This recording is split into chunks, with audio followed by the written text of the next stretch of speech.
Magandang araw mga kaibigan.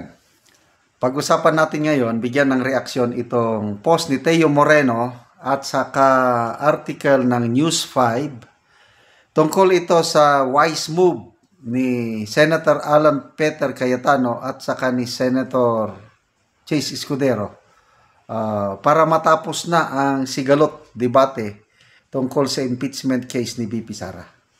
Instead na i-dismiss dahil there's nothing to dismiss dahil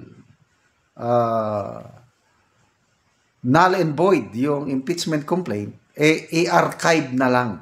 Okay? I-archive, isang tabi. Di parang na-dismiss din. Ito, sa post ni Teo Moreno, sabi niya, to avoid the impression that the Senate took no action, Alan Peter Cayetano proposed an amendment to Senator Marcolita's motion which the last letter accepted. Ang motion ni Senator Marcolita is to dismiss the impeachment case ni VP Sara. Yan ang main motion. Sinalungat naman ni Senator Soto na hintayin natin ang desisyon ng Korte Suprema doon sa motion for reconsideration ng Kamara. So yun, nag-debate na sila. Hanggang ito na nga, nagpaliwanag si Senator Alan Peter Cayetano na there's nothing to dismiss. There's nothing to dismiss because null and void, ang Korte Suprema nagdesisyon na null and void ang impeachment case. The Senate has not acquired jurisdiction of the case. So kung walang jurisdiction ang Senado sa impeachment case dahil null and void, unconstitutional, there's nothing to dismiss. So, napakagaling itong si Senator Cayetano. Kagaya nung June 10, nung balitaktakan nila, yung 19th Congress, June 10 nag-motion si Senator Bato, dismiss. Hanggang debate. Ito, nag-amend na naman si Senator Alan Peter Cayetano na i-amend yung motion, hindi i-dismiss, kailang ibalik ang articles of impeachment doon sa Kamara na yun ang na-aproban ng 18.5. So ito, parang ganito rin na there's nothing to dismiss, i-archive na lang. Na yung ganyang bright idea, sinang-ayunan naman ni Senator Escudero, ang Senate President. So dito na tayo sa article ng News 5. Ito, Escudero suggests archiving BP Duterte impeachment case. Okay. So, Senate President Chis Escudero said on Wednesday, suggested archiving the impeachment case against VP Sara after a Supreme Court decision nullified the articles of impeachment against her. During a plenary session, Escudero noted that the High Court has already ruled that the Senate did not acquire jurisdiction over the impeachment proceedings as the impeachment complaint was declared unconstitutional. Sabi niya, indeed there might not be anything to dismiss, and the procedure would be more properly to archive, similar to what we have done in the past, so that these proceedings will still be made part of the Senate records, sabi ng Senate President. Okay.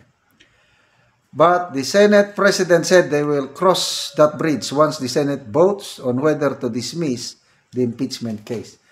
Sige pa ang debate nila doon. Wala pa tayo sa botohan. Malalaman natin mamaya. Basta, klaro na, yung motion to dismiss ni Senator Marcolita, pumayag na siyang na-amend.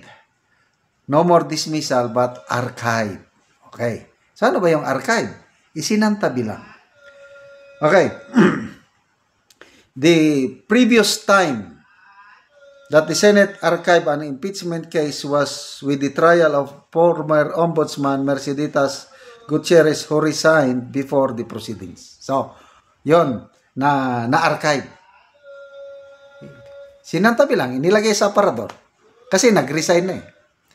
Then, the impeachment trial of former President Joseph Estrada was also archived after he stepped down amid the EDSA-2 protest. So, yun, yung dalawang examples, dalawang impeachment case na naibaol, na itago. So, ito rin ang posibleng mangyari sa impeachment case ni VP Sara. Ibaol lang muna nila. Senator Rodante Marcoleta earlier moved for the dismissal of the impeachment case against Duterte. So, yan. Sige pa silang balitaktakan ngayon. Matagal-tagal pa siguro dahil ang daming gustong magsalita eh.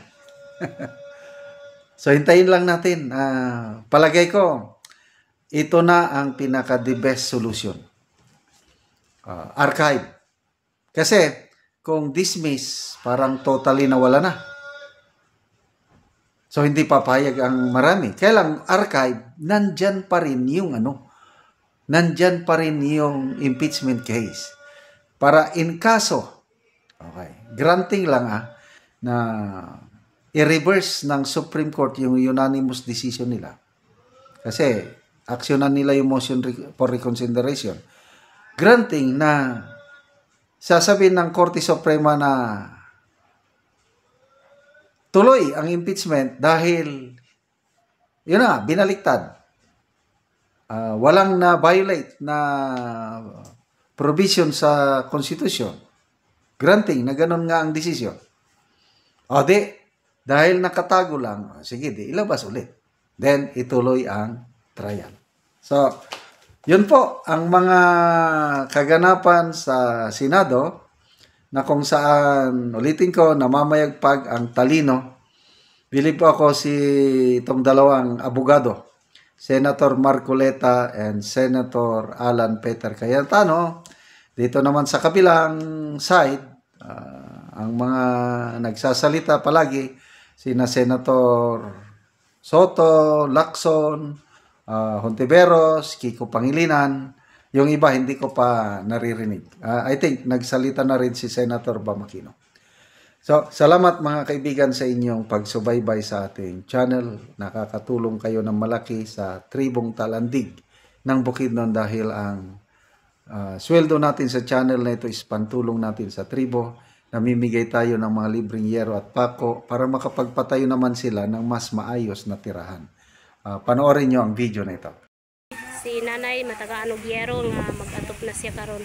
Og sayang ka excited siya na ang ni dala sa yero aron lang makaatop sa ilang balay. So mo ni ang mga buslot sa ilang balay. So makita gid nimo nga daot na og lata na. So makita gid nato nga lata na og daot na og kaulan na gid si nanay sa iyang balay. So makita gid nimo nga lata na ang so karon nanay, pila na ni katuig ang inyong balay nga nainana na. Nainani na ang iyang years na. Sa nga buslot na. So 14 years na busa nainani ang hitsura sa balay ni nanay. So makita gyud nimo nga daot na og tuloan na kayo kung muulan. Salamat ko sa Ginoo nga nag-atop na gid mi nakawak na mi balay. Pila na day mong edad nay?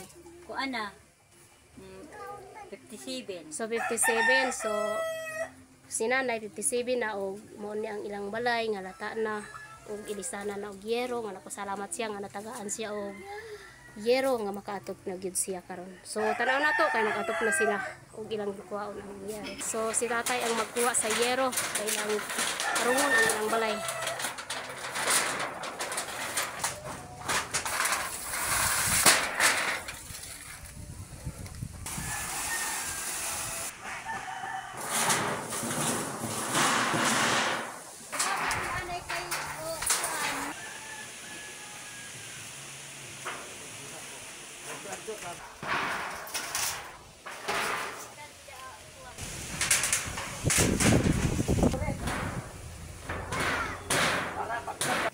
So karon no managyod og atop ang balay ni nanay.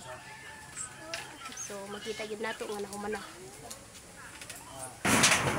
So si nanay nakita nato na maayo ang iyang pahiyom kay nahuman na og atop ang balay.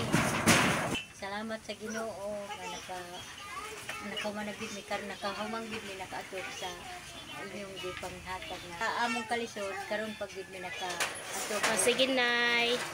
Salamat po.